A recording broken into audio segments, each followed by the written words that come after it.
Red October has come and gone, but with Team Toyota's home field advantage, you'll score even more savings this offseason. Choose from our winning lineup of new Toyotas, like Corollas, Camrys, RAV4s, and Highlanders, all in stock for immediate delivery. Or ship over 200 certified used Toyotas with MVP pricing to deliver quality and value. And when it comes to service and collision repair, our team gets you back in the game fast. So visit us in Langhorne, Princeton, or Glen Mills, or take a swing online at teamtoyota.net.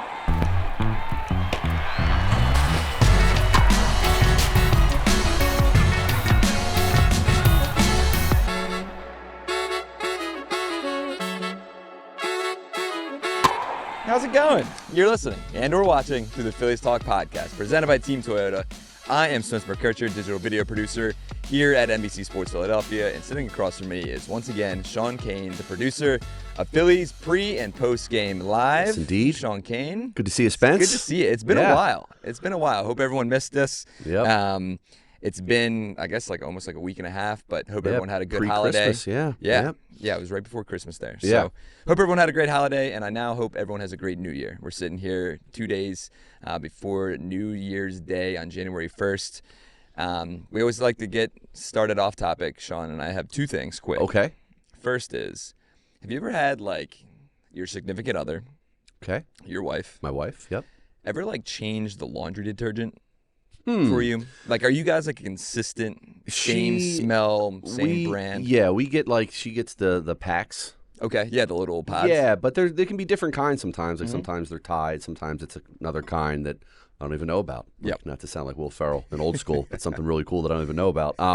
So, yeah, they change. I can tell it probably bothers you. It doesn't make a huge difference to me, but go on. It bothers the what. Yeah, I figured that's why you brought it up. I'm normally I don't get the scented kinds. I get the normal Tide, whatever flavor, smell, whatever you want to call it, whatever that is. Right. Sophia got Kane, Okay. and it's a lavender. And I it see. is strong. Okay. And I can't stand it. Wow. I can't stand it. That's no good. It's in the bed. It's on my clothes right now. You can't get rid of it. I can't stop smelling it. Yeah. And it's a good smell. It's just new. It's different. I don't like it. Yeah. I don't like it. That's So, fair. Okay. On that note, Yeah. the second thing is obviously New Year's Eve coming up. Yes. About 29 hours away from New Year's Eve. Yep. From the ball dropping. Exciting. What's your favorite kind of core thing, tradition that you do every year? Is there something? Do the boys stay up with you and all that? Yeah, the boys try to stay up. Our oldest son Sean will definitely stay up. Baker, he's 5, so he may try. I think he did 1 year actually, but he may actually go to bed. When we lived in South Philly, we would go out for some dinner with some friends, and then kind of just go up to our deck and watch all the fireworks in South Philly, which was awesome. Then obviously New Year's Day in South Philly, we would do the whole parade, mummers, go down to 2 Street. So that was a fun tradition. But now we're out in the suburbs. So yeah, we're just I'm actually working tomorrow night, but I'll be home by 10:30, 11 o'clock in time for midnight. We're gonna have some of the boys' friends and their parents over, and yeah, I just remember when I was little, thinking it was awesome staying up to midnight, counting down, banging the pots and pans, being all excited. Start of a new year, Spence. Wipe the slate clean. So yeah, that's my long-winded way of saying I don't really have a tradition, but we used to do quite a bit when we lived in the city and make that a big night. And it's always fun. That's awesome. Yeah. I love that. Yeah, it's same thing. We're excited, man. We always go up to the Poconos with a bunch of friends and family up there. And it's turned into family. It's a tradition. This is the 4th year we've gone up there. And there's 15, 20 of us that will go up. Wow. It's a good time. It's a lot of fun. Now, is that all your family or just buddies? Friends. Friends. Okay. Yeah, it's gotcha. Sophia's friends who have turned into my friends. Nice. Some of my best friends now. So they're great. We always have a great time. And tonight, we're heading up there tonight, and it gets a little rowdy tonight. And then we'll get a little rowdy tomorrow. And then, we wake up, 7, 8 a.m. because we got to get down for the parade down here. Yeah. Okay. So you'll come back down for the parade. Oh, yeah. All right. Okay. Yeah, and that's with more friends, different friends. Yeah. So it's always a good time. Yeah. So, all right. On that note, you talked about wiping the slate clean in 2026, and that's what the Phillies are getting ready to do. Yeah. And there really hasn't been much to talk about. We kind of mentioned before on the last podcast, right at the end, hey, it sounds like Matt Strahm could be traded. Mm-hmm. And literally less than 24 hours after that pod was done, Matt Strahm was traded to the Royals. Yeah. Thoughts about that? I mean, it's one of those things that I think, and I kind of alluded to it in the last podcast, that I think Matt was almost kind of done with the organization to a point, Yeah. and maybe the organization was done with Matt. It is saving some money, and you get a guy like Jonathan Bolin who, who knows what he's going to bring. He's obviously going to be in the pen. Yeah. But getting rid of a left-hander like Strahm, it does hurt a little bit. Yeah, and Dave Dombrowski had some comments like, we wanted to kind of be a little more right-handed heavy in the pen. And he was asked flat out, Dave Dombrowski, like, was there something more to this? Did he rub some people, Strahm, that is, rub some people the wrong way in the organization? And Dombrowski's answer was kind of, well, I can only speak for myself, and I enjoyed talking with Matt every chance I had. But yeah, it seemed to be, and we kind of speculated on this a little bit in our last podcast before the trade that, Strahm had the comments at the end of the year about the pitcher's fielding practice, maybe contributing to why Kerkering, had that error on the final play of the season, and it's come out that he was a little more outspoken about some other things during the season, and maybe Rob Thompson and some of his coaching staff, maybe Caleb Cotham, weren't thrilled about some of the things he had to say, and that kind of played into it. And there's been reports that that's been the case. So, yeah, I do. I do think it was more than just strictly a baseball thing. I think Strahm was, again, kind of outspoken about some things and maybe rubbed some people the wrong way. But, I think in 24, obviously, he was excellent. He was really good for them every year he was here. But you could tell, I think, by watching him last year that he probably didn't have quite the same stuff. He still was effective, but you could tell he didn't look quite as dominant, quite as good as he did in 24 when he was an all-star. So maybe that was part of it too. Maybe they had a read on him that he was maybe descending a little bit, and they made the trade that they made. And you mentioned Bolin, like, we'll see. We'll see what he contributes. But on the surface, Matt Strahm, left-handed reliever, one of the best left-handed relievers in baseball over the last few years, and the return on that really wasn't awesome. And Strahm's a popular guy with the fans, so not surprising because we kind of saw it coming a little bit. But on the surface, kind of a head-scratcher. It was, and yeah, I think, and seeing the response from the fans kind of surprised me. Like it's at least the sense that I got that people weren't too happy about sending Strahm to the Royals, but I think it is a fresh start, right? And it does suck losing a lefty reliever, something that, is kind of prominent and something that the Phillies need. Now, literally just a few hours after they made that trade, they did acquire Kyle Backus from the Diamondbacks. The Diamondbacks for a prospect, an outfield prospect, Avery Owusu-Asedu. That put the roster at 38, or the 40-man at 38. Right. And again, a lefty, he's got that weird arm slot, kind of like Sale. We're talking about Backus now. Maybe could be an option, but it's not Matt Strahm. Not somebody you're counting on like Matt Strahm. Exactly. Right. Exactly. And that's the thing. Down the stretch of the season last year, I think you and I talked about it. I lost faith in Matt Strahm. Yeah, I did. I just didn't really feel every time he came into the game. I was just like, It wasn't like 2 years ago when I was like, oh, here we go, shutdown inning. Right. Heck, whenever he was even starting games for the Phillies back, 2 years ago, 3 years ago now. Yeah, no, he was great in that role too. Like, he did whatever they needed. Fantastic. Yeah. So we'll see. But the bullpen then, they added another addition, Zach Pop. Former Oriole, former Blue Jay. Good-looking guy, Zach Pop. Right. I've seen some people around the newsroom saying he bears a resemblance to a certain podcast host. Listen, man. We'll show his picture. If you're watching on YouTube, here's what Zach Pop looks like. Yep. There he is. I don't see it. Yeah, a couple of our coworkers here immediately said that looks like you, Spencer. Guy looks like you. To my parents and to Sophia, they were like, maybe, like a little bit. But then there was a picture of me circling around the newsroom of me when I was a freshman in college. Right, yeah. And I look nothing like I do now. Yes. And, that looks eerily similar to Zach Pop. A little bit more than the current day Spencer McKercher, I would think. Maybe when we get down to spring training, me and Zach can do like a little... Yeah, maybe you can borrow his uniform for the day and just see if anybody notices. Man, Pop's velocity is really down. Really dropping. Is Pop's arm okay? He hurt his shoulder 2 throws in. I don't know if is he all right. Mechanics are awful. He had a rough night last night. Oh, that's exactly what it would look like. Yes, exactly what it would look like. Good stuff. But again, another arm that they can add in there. It's not a flashy name, but it's a guy that's got the job done for the Blue Jays and the Orioles. He's young. He has an electric arm slot too. He kind of has that sideward arm angle with a nasty slider as well. So Zach Pop and Kyle Backus and Jonathan Bolin all will be in the Phillies bullpen, possibly. My big takeaway from the whole bullpen shakeup, getting Strahm out of here, is you're really counting on Jose Alvarado a lot now, because your only lefties in the pen right now are Alvarado and Banks. I shouldn't say only. You mentioned Backus, but guys from last year who they counted on, Alvarado and Tanner Banks, right? Does Tanner Banks have a bigger role than Jose Alvarado, maybe? Who knows? But, I mean, just obviously for obvious reasons, Alvarado, like, he had some health issues at the end of the season with his elbow, and obviously he had the 80-game suspension, and, I just think it's risky kind of counting on him to be a guy who makes 60 appearances for you next year as your top lefty. It is. It kind of, especially after the year that Jose had. Yeah. I don't know, like, what version of Jose. I mean, Dave Dombrowski said that we're going to Jose's going to have the same track, hopefully not with whatever he took that ended up suspending him. Right. But Dave Dombrowski did say that he's going to have a very similar offseason coming into spring training where, he said what he said. He's on rice and beans all the time. And right. Kind of just getting through that and eating healthier and stuff. But we'll see. I don't know. That's a great question. Is Jose going to be like the seventh man? I mean, you got Brad Keller, who I guess will be the eighth inning guy, setup guy. But when you got some lefties due up in the eighth, maybe you see Alvarado. I mean, I don't know. Who knows? Rob will figure it out.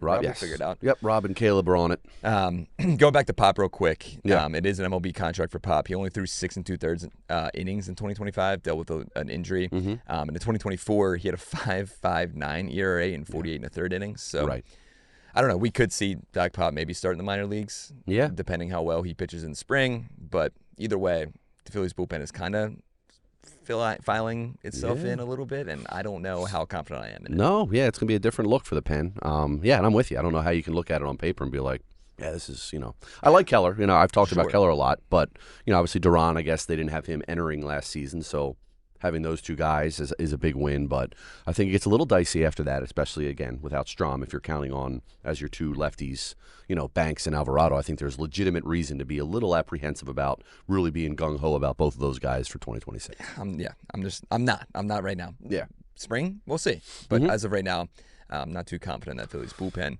Real quick, too, Bolin, do you see what number he's wearing? No. Surprised they didn't retire it yet. Okay.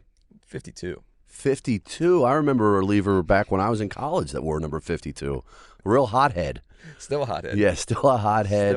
But he could bring it, man. He had some gas. He's got some big shoes to fill. All right. He's got Brad Hand. Brad Hand was wearing 52. Oh, okay. Yeah. And, oh, man, his name just escaped me. We were talking about him with the cap nicknames. He had the three names. Nick Vincent? No. It was this year. He came up okay. And he wore 52. Oh, all right. And remember, we were like, is he going to make Ricky proud? And Ricky was like, no. DeGoss. DeGoss. Yes, DeGoss. BDG. BDG. Yes. BDG. All right. Yep. Yes. Oh, that's good stuff. Yeah. So all right. Got some big shoes to fill. Jonathan Bolin does. So We'll see if he can get it done. Okay. All right. Quick ad break. We have some other news on the other side. This will be a quick little podcast, by the way, too. Hopefully you're driving safe or listening to this, walking the dog, getting ready for the ball to drop. But on the other side of the ad break, we will be talking about Bryce Harper and his shirt choice. Yes. Also his decision to go to the World Baseball Classic and a few other notable newsworthy things from the World Baseball Classic with a few other players, and then just some fun stuff to wrap up. So real quick, send it over to our friends at Philly Sports Strips. Sean Kane, the holidays are right around the corner. Do you need some holiday gift inspiration? Who doesn't? Absolutely. Well, escape the cold and catch the Phillies in Clearwater with NBC Sports Philadelphia and Philly Sports Trips. We're teaming up to bring fans the most unforgettable Philly spring training experience yet. This trip includes Phillies game tickets, beachfront accommodations, round-trip travel, all-inclusive tailgates, and much more. Plus, appearances from Larry Boa, Charlie Manuel, and NBC Sports Philadelphia's own Ben Davis. Wow. Can you imagine Benny down there with the fellas? That's a party. Charlie, Larry, and Ben down there. I mean, sign me up. It looks like an awesome trip. You and I will be down there. Book your trip today at phillysportstrips.com. Welcome back to Phillies Talk, presented by Team Toyota. Sean Kane, Spencer McKercher, here with you on December 30th, 2025. We will see you guys next year. All right. Real quick, so we forgot to mention it before you went to break there, but kind of intriguing little storyline going on in the Dominican Winter League this year. Brian De La Cruz, who the Phillies signed to a minor league contract right when the offseason started. Yep. If you remember him, Marlins, kind of a power hitter, played for them for quite, I guess, like the last 2 years. Yeah. Was always kind of a pain in the butt for the Phillies every time they went down to Miami. However, so he is on a minor league contract right now for the Phils. He is expected to be the MVP of the Dominican Winter League after a pretty good season down there. In 163 at-bats, he slashed 301, 372, and 515. Wow. He had 49 hits, 9 doubles, 8 homers, 40 ribbies, 19 walks, and only 36 strikeouts. Now, we think the outfield is set. But I don't know if it is. But I don't think it is either. Yeah. I don't know if Dave Dombrowski does either. But is that an intriguing little name that could come up and maybe be a platoon if he can continue to hit the way he has hit down in the Winter League? Yeah, I mean, as it stands now, like we just said, I don't know that it's set, but if you're thinking that Martian Kemp is going to be the left field solution, I mean, this guy, De La Cruz, has a bit of a track record, obviously he showed some potential, I think it's fair to say, in his seasons in Miami. 29 years old, right-handed bat. You just said what he's doing in winter ball. I mean, he's got some pop. Yeah, I don't know. Like as it stands now, I don't know why he wouldn't get an opportunity if he has a big spring to play his way into the mix. But yeah, I think they're familiar with him clearly. That they saw something they liked, and he's kind of seems like he's ascending right now through this offseason. So stay hot, have a good spring. I think he would definitely be somebody who could be in the mix. I like it. In the mix, baby. In the mix. And I think so. He played in left field and right field in the Winter League and last season. He ended up signing with the Braves organization last season play as much well. For the Braves, though, right? Did not. He stayed pretty much in AAA for most of the season. He only appeared in 13 games for the Braves last season and left. But left field, right field, I don't know. I mean, like you mentioned, you have Garcia. Who knows with Justin Crawford what that can bring. And then maybe you do platoon this guy with Marsh. He's a right-handed hitter. So you have Marsh on the left side, De La Cruz on the right side. I mean, it's a name that we've seen so many times kind of come up in spring training. Guys like Gabriel Rincones Jr. had a monster spring training last season, and we didn't see him in the big leagues last year at all. De La Cruz could have another monstrous spring training. We don't see him, but I would love to see him up here. And if that's an option to platoon, why not? Yeah. Give it a shot. Give him a look. And I mean, throughout the course of a baseball season, like guys come and go and play their way onto the roster. And guys you don't think are going to be a factor in the offseason or even during the spring end up playing roles for you. So I think he's a guy that very well could be heard from. And I don't know. There's opportunity to be had in the Phillies outfield right now. It's not like the outfield's set and we're good to go. Like, no, there's a lot of question marks out there, right field included. So, I think he has a shot. And take a flyer on him, which they did, and see if he can carry over his winter ball into the spring. We can see. We'll see. But I mean, and that's the thing. We've seen Johan Rojas have monstrous Dominican Winter Leagues performances. I think like last year he was dominant and ended up with like 4 or 5 home runs. Was batting like 290. And then obviously we didn't see Johan too much in 2025. So it is. We'll see. But the competition is good down there. It's always those games are really exciting. And if you have somebody that can win the MVP in a really good league like that, I think that's saying something. So agree. We could possibly see Brian De La Cruz in that Phillies outfield in 2026. All right, speaking of 2026, is Bryce Harper non-elite? Oof. What in the world is going on, man? Yeah, Bryce, it's been another good offseason of social media posts. I love for it, Bryce. I kind of love it. Gives us stuff to talk about. I mean, just to fill everybody in, obviously, he posted something to his Instagram, Spence? Yeah, TikTok, Instagram. Yep. Picture of him taking a little indoor batting practice from a distance, and if you really hone in on his shirt, it says "not elite" on it, which, of course, we all assume is referencing Dave Dombrowski's comments right after the Phillies were bounced from the NLDS by the Dodgers. He was asked about Bryce, his season, and what I thought was a fair response. Said Bryce was good, not great. Did he have an elite season? No, he didn't, and then went on to talk about Bryce's season and his, Dave Dombrowski's mind, doubts that maybe will he ever get back to being elite. So obviously that registered with Bryce. Bryce had some comments not too long after, kind of responding to them.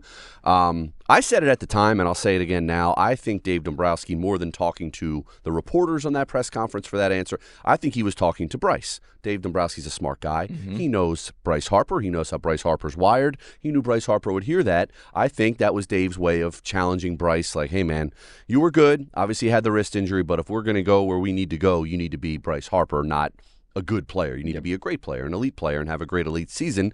So I think so far this is having the desired effect. It caught Bryce's attention. It clearly appears to motivate Bryce. And if Bryce goes out and hits 40 home runs and has an average around 280, 290, and an OPS close to 1,000, then score one for Dave Dombrowski. Yeah, that's true. Like, I think that was what he wanted to get done, and I think it's caught Bryce's attention. Now, obviously, he can wear all the T-shirts he wants. He has to go out and prove it on the field that he can be that guy still at this, 33 years old. But I think he can, and I think he will, and I shouldn't say I think he will. I think he has a good chance of having a bounce-back season, a little extra motivated. I think he still has it in him to be that elite-type hitter, and the Phillies need him to be. Like I said, we've said it a bunch. Like, if they're going to win the World Series, they need Bryce to be Bryce Harper. You said you don't know if you think he. I think he will. You're calling. You're saying he will bounce have back elite MVP season. type season. Yeah, and I think you're exactly. I think you hit the pin on the head. Like, Dave was speaking to him, right? And it's funny. I've seen some reaction on social media. I don't think this isn't like we need to be worried about Bryce's relationship with Dave. Mm-hmm. It's not that at all. No, they're friends. And they're coworkers, and they're very cordial together. I don't think there's anything to worry about with Dave Dombrowski and Bryce Harper. I saw a tweet that was like, if you're like a free agent signing with the Phillies, I think you have to be worried about Bryce Harper and Dave Dombrowski's relationship. No, you do not at all. Yeah, I think that's a stretch. It's a big time stretch. Yeah. Those guys, Bryce wants to win. So does Dave. They both are two of the most competitive people that I've ever got to know. Yeah. And I think Bryce wearing the not elite shirt is just a message saying, hey, I know what he said. I've heard what he said. But this is for me. This isn't for the internet to see, right? Right. He's doing this because it's motivation to him. Yeah. Rob Thompson even came out and said the same thing, that basically after that season, he's talked to Bryce. He knows that he's going to be the MB3 that we've come and known to love. And I think this is just more motivation for Bryce. Yeah. And he's that type of guy that he's going to take all this fuel. And he wants to win a championship more than anything. Right. He's not worried about MVPs. But No. I think if he's an MVP-type player, they're going to be in the World Series conversation. It'd be huge. It'd be huge. If he can get back to that level to go along with the other guys in that lineup, yeah, it would be huge. And, yeah, to your point, like I think everything Bryce has said about Dave Dombrowski the last handful of years is you can just tell he respects his track record, his career as an executive, and vice versa. Obviously, Dave, I think, respects what Bryce has done as a player. 100%. Both competitive guys. And whatever. Like, if they're not buddy-buddy, like, who cares? This is the first time a player and an executive haven't been. But yeah, I don't think it's a big deal in terms of their relationship. No. I think Dave wanted to light a fire under Bryce, and I think he accomplished that. Bingo. I love it. Yeah. Get him fired up. And I need one of those not elite shirts. Why not? Why not? Yeah. It's so good. I like that. It'd be a good shirt to have. Kind of perfect transition. That is Bryce Harper, will be a member of Team USA in the World Baseball Classic for the first time in his career. Yes. Expected to be the starting first baseman for Team USA. I'm excited for him. I'm excited for Schwartz. Yeah. Excited for possibly Trey. I don't think he's committed yet. Yeah, I know Bobby Witt's on the squad. Bobby is on the team. There's another shortstop I think that committed to. Well, Gunnar Henderson, but I think he's going to play third. Whatever. Right. My point is, I don't know if Trey's going to be in that mix of guys invited if they have those other guys. But maybe not. We'll see. Yeah. But regardless, and that rotation, Scooble, Skeens, Matthew Boyd, that's legit. That's crazy. It's legit. Yeah. But going back real quick, so there was rumors that Jahan Duran will pitch for the Dominican team. Well, that is now confirmed that he will not be pitching for the Dominican Republic baseball team. And because he wants to prepare for the Philly season, which I love to hear. Yep. Christopher Sanchez is still out there as well. We just kind of looked it up last minute. He's expected to pitch for the Dominican team, but that's committed not to confirmed. Right. I know there was like a news outlet in the Dominican that said he was, but I think that has since been refuted. Okay. There's nothing confirmed that Christopher Sanchez will be pitching for the Dominican team, but I think it's expected is what we're learning. But we mentioned it. I can't remember if we mentioned it on the pod or we mentioned it to each other, but there was comments 3 years ago made by Rob Thompson about his players going and playing for their national teams in the World Baseball Classic and really not having that full spring training with their respective teams. Correct. Yeah, Rob Thompson was pretty outspoken about it, after the fact and kind of even during that. And if that year, if you remember, 23, Trey was just signed with the Phillies. Yep. He was on Team USA. Kyle Schwarber was on Team USA. JT was the catcher. They had Ranger pitching for Venezuela. Yep. They had Taiwan Walker pitching for Mexico. Yep. They had a couple different pitchers. I think Jose was pitching for Venezuela as well. Perhaps, yeah. So they had quite a few of their big guys guys, and that's not just like you're away from camp for a couple of days, like including like the ramp up and then the tournament itself. I mean, you're talking a couple of weeks in March. So like they're there for a couple of weeks in February, then they all leave and they don't come back till like essentially a week before the season starts, like March 20th, give or take. Yep. So that's a big deal. Like guys not being in camp, not just for their own performance, because it all came up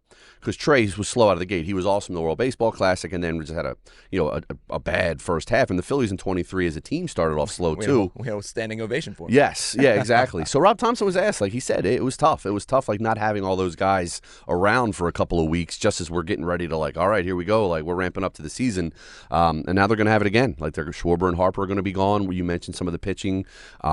Frankly, in my opinion, like I don't want Christopher Sanchez pitching in that thing. Like pitching's the thing with the World Baseball Classic. Like position players, you go, but like pitchers have such a specific ramp up and the injury concerns. Like that's why in the past you haven't seen these big names. And all the credit to like Skubal and Skeens for doing it. Like I love it as a Team USA fan to see those guys is going to be great. But neither of those guys have gotten their big payday yet. And now that's going to be like some high intensity, big games against Dominican Republic, Japan, whoever you're going to play like that. You're fired up in mid-March, usually when you're kind of preparing for the season and ramping up your pitch count in a laid-back environment in spring games. Now you're like high stakes. You're amping up like that. I don't know. To me, it's a recipe for a guy to throw his arm out. And I don't want Christopher Sanchez doing that, certainly, nor do the Phillies. But on the other hand, you want to play for your country. You want to represent your country. You don't want to tell a guy no. But the pitching is the big question mark for me in this thing.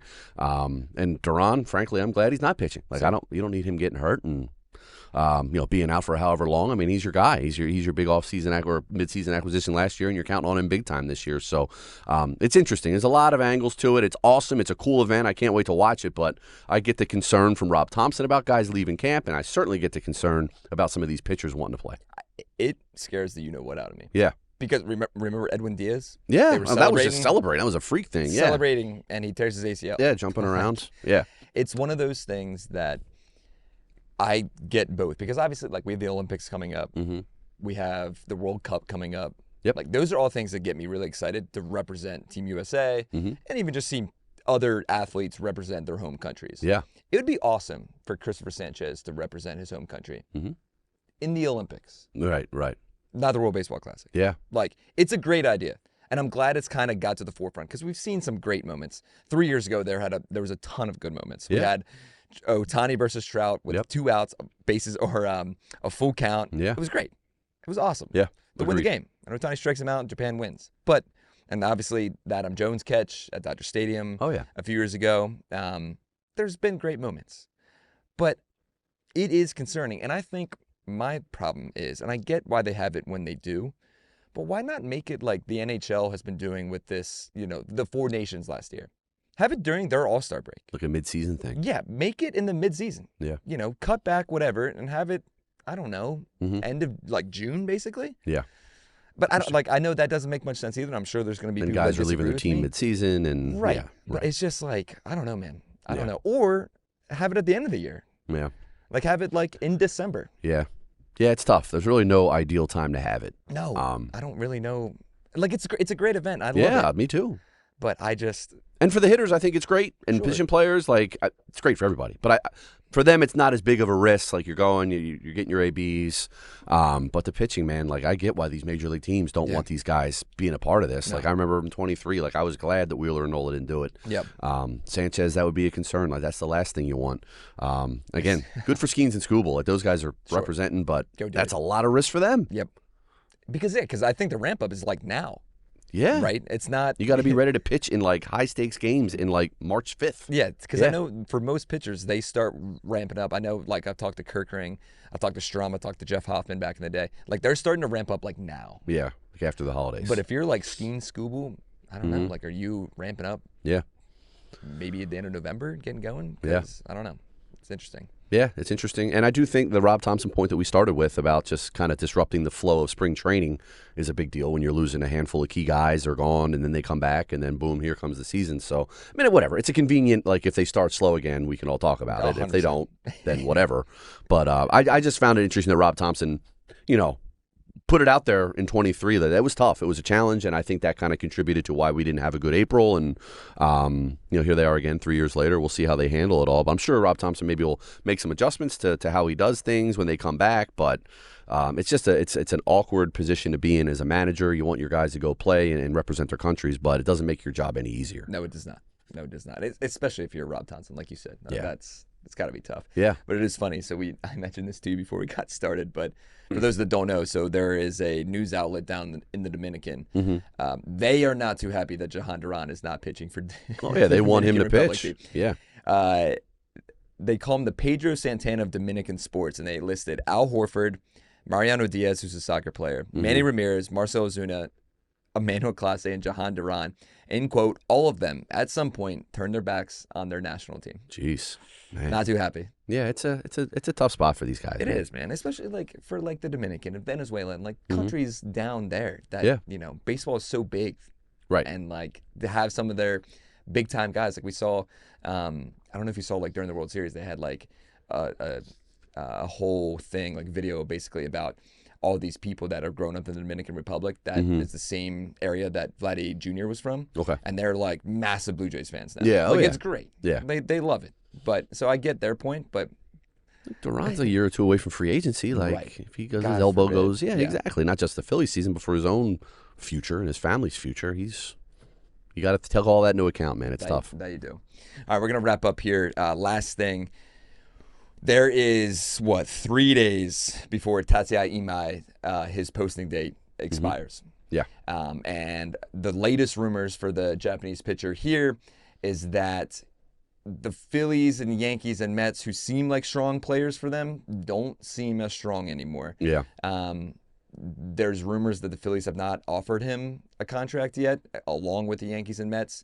It sounds like it's between the two Chicago teams. Interesting. Between the White Sox and who just signed Murakami, and the Cubs. And the Cubs as well. Yeah. So we'll see. I would have loved him. And it's still a possibility, but his end date is January 2nd. If he doesn't sign by then, he returns to Japan. Yeah. So he's got 3 days to do it. Which, if they're not offering him a contract, they either think, A, he's going back to Japan, or as you said, the Cubs or the White Sox are going to sign him. Yeah. We talked about him, man. He seemed like a guy, his makeup and everything. And obviously we talked about their desire to start kind of getting some of these Asian players and start a little pipeline for the future. But, I don't know. I'm not holding my breath at this point. I think it doesn't seem like it's something that's too likely to happen. I was excited about it. Yeah. I had a kind of a gut feeling that, hey, this is the perfect guy to go out and get and start that pipeline. But now there's reports from Japan coming out that it sounds like the Phillies, Yankees, and Mets are all out on Imai. So we'll see. Yeah. We'll see. But real quick, did you see some of the Japanese media on Twitter talking about, they were basically giving fans, because this is huge for them, but they were hey, by the way, this isn't LA. If you're going there to watch him early in the season, it is cold, frigid, snow, it's miserable. And it was just a play-by-play of Chicago's weather for the first month of season and in October. And I think that's a big factor why these guys, huge. They don't want to. I remember Ohtani pitching in Fenway, when he was with the Angels, and people thinking, well, there go. Early in the season, well, there goes Boston's chances. He was walking around in the cold and the rain and the wind. It doesn't help. Chicago, obviously, Philadelphia, Boston, even New York. It's tough early in the season and late in the season. It gets a little chilly too. Whereas LA, you kind of know what you're going to get. Yeah, and Seattle to a lesser extent, obviously, and San Diego and those teams on the West Coast. It's nuts. And for Murakami, he's in for a cold one, but it's exciting for him. Good for him, and good for the White Sox for kind of stepping their toe in that market. You got anything else? No. Happy New Year. Yeah, Happy New Year, baby. Yeah, New Year's resolution for the Phils. Ooh, win the freaking World Series. Yes. I think we're not afraid on this podcast to quote our old friend Gabe Kapler. And one of Gabe's slogans. Gabe was never short on slogans. Was be bold. Ooh. So I think for the last month and a half of the season, let's be bold, man. I don't think they're done.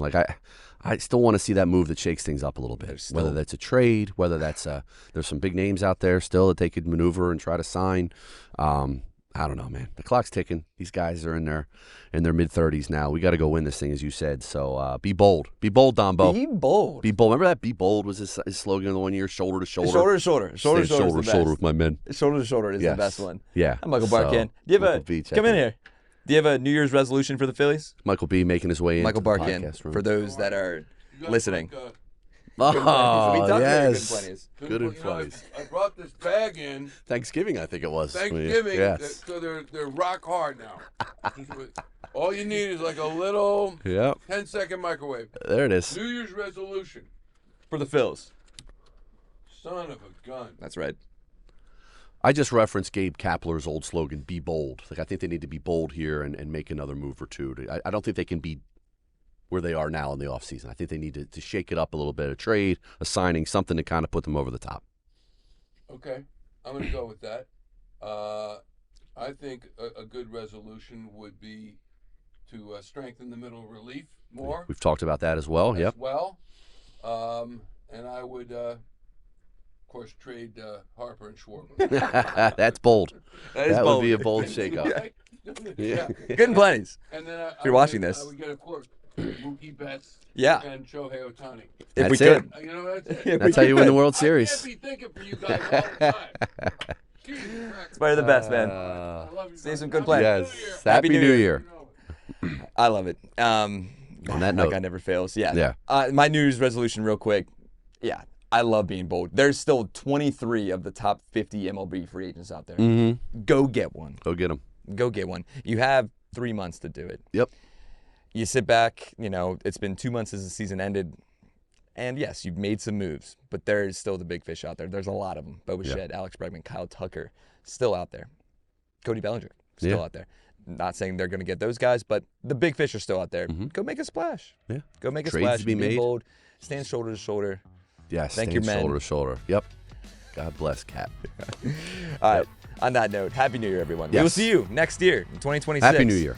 If anything does happen, we'll be here to cover it all. But everyone have a safe and happy New Year. Thanks for listening to the Phillies Talk podcast. Once again, we're going to land the plane. That's Sean Kane. I'm Spencer McKercher. Happy New Year, everyone. We'll talk to you guys soon.